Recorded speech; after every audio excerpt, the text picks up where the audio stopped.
अस्सलामुअलैकुम सामीन। 5 रजबुल मुरज्जब है, 28 जनवरी है।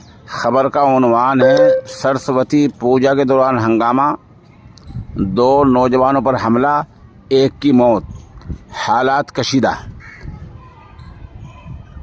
खबर रसा एजेंसी ANI के मुताबिक बिहार के गोपालगंज में सरस्वती पूजा के दौरान 2 नौजवानों अंकित और हरिओम पर हमला हुआ है।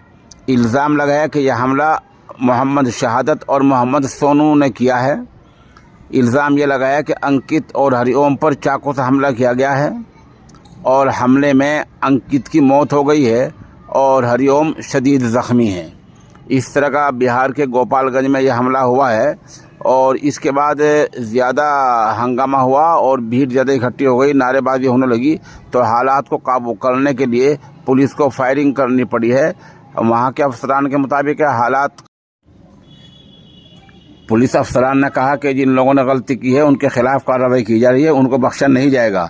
उधर अंकित के कत्ल के बाद लोग नाराज़ हो गए हैं, लोग मुश्तइल हो गए हैं और मुश्तइल लोगों ने अंकित की लाश को गांव बसडीला में रखकर मुजाहरा किया है। इस दौरान भी पत्थरबाजी खबर है बहरहाल, और इस पत्थरबाजी में कुछ पुलिस वाले ज़ख्मी हुए हैं। हालात काबू में करने के लिए पुलिस ने फायरिंग की है और आला अफसरान की मीटिंग चल रही है और मामला सियासी सतह पर भी गर्म होने लगा।